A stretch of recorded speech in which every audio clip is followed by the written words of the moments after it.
Mid-year, Book 6 of 2920, The Last Year of the First Era, by Carlovac Townway. Second mid-year, 2920, Balmora, Morrowind. The Imperial army is gathered to the south, said Cassyr.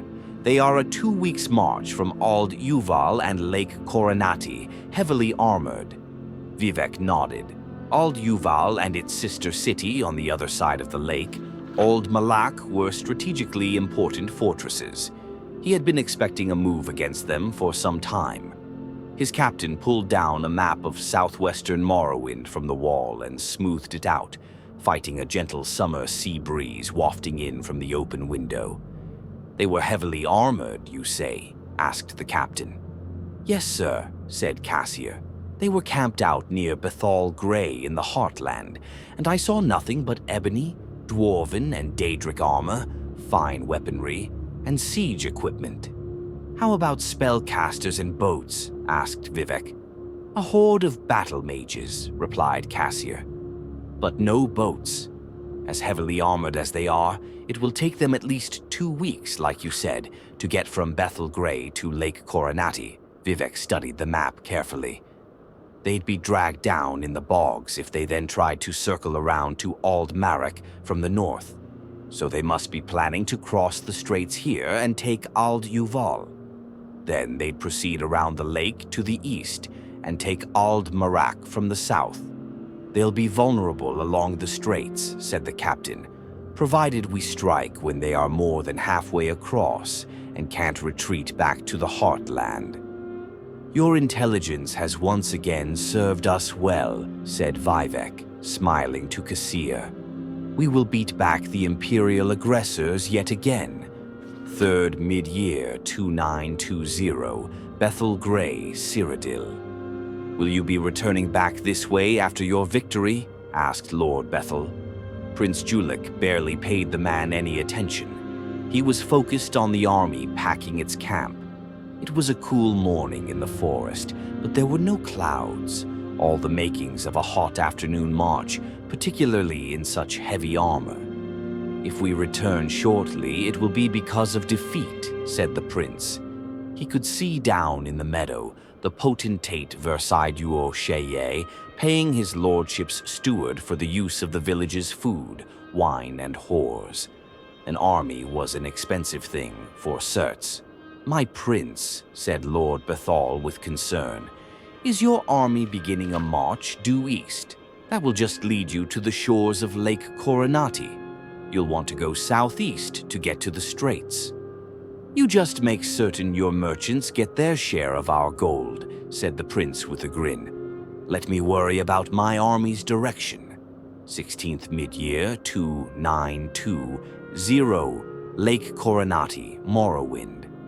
Vivec stared across the blue expanse of the lake, seeing his reflection and the reflection of his army in the cool blue waters. What he did not see was the Imperial army's reflection. They must have reached the straits by now, barring any mishaps in the forest. Tall, feather-thin lake trees blocked much of his view of the straits, but an army, particularly one clan in slow-moving heavy armor, could not move invisibly, silently. "Let me see the map again," he called to his captain. "Is there no other way they could approach?" "We have sentries posted in the swamps to the north in case they're fool enough to go there and be bogged under," said the captain. "We would at least hear about it, but there is no other way across the lake except through the straits."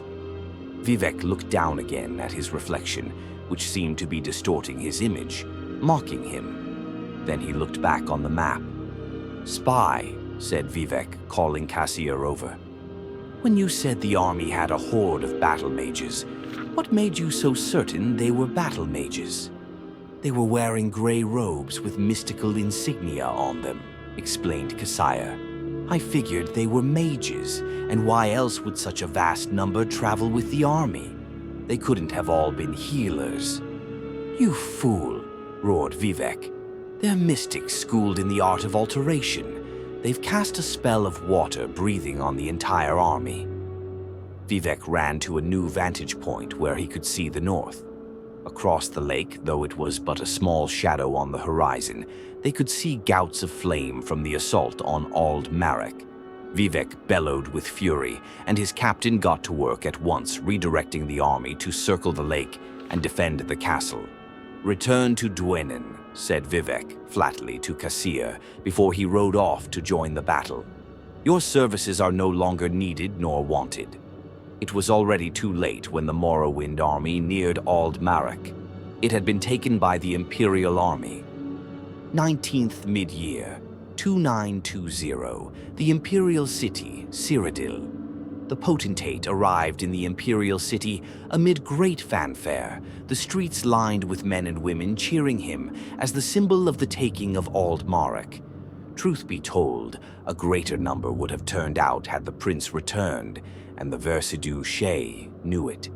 Still, it pleased him to no end.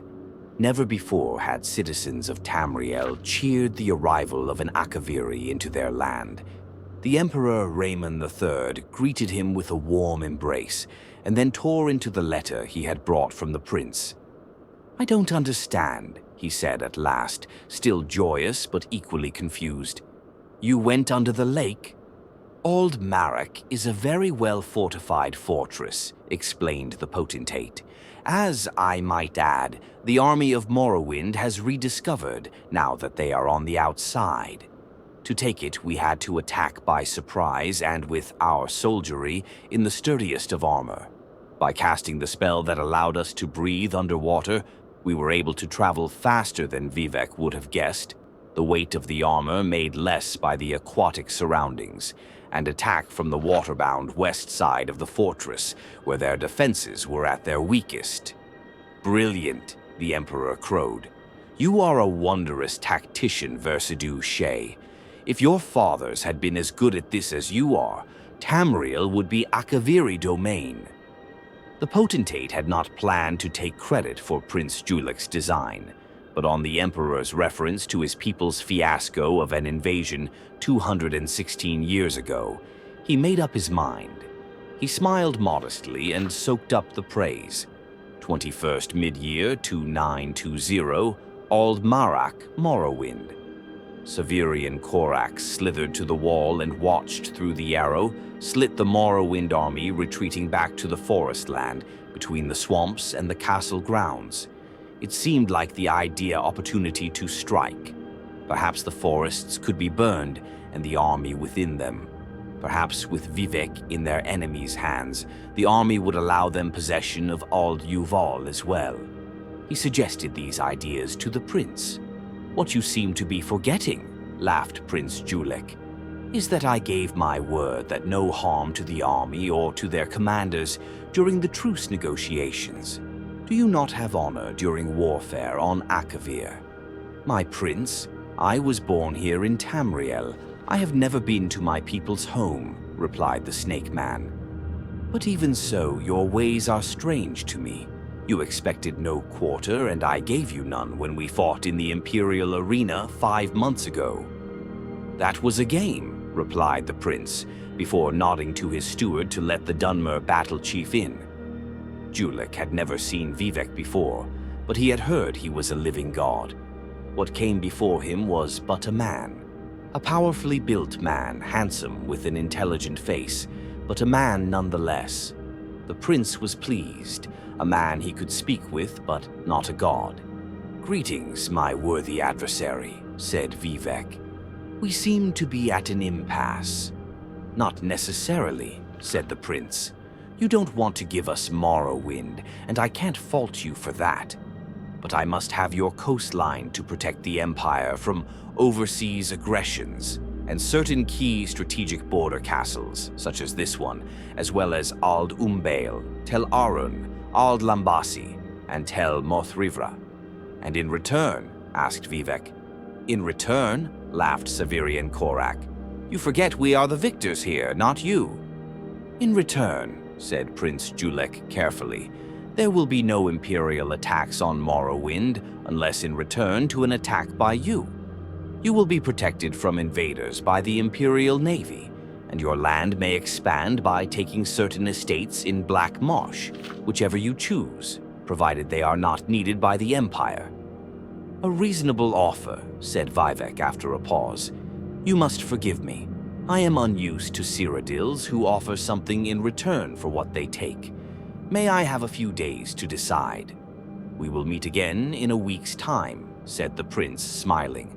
In the meantime, if your army provokes no attacks on mine, we are at peace. Vivec left the prince's chamber, feeling that Ald Malak was right. The war was at an end. This prince would make an excellent emperor. The year is continued in sun's height.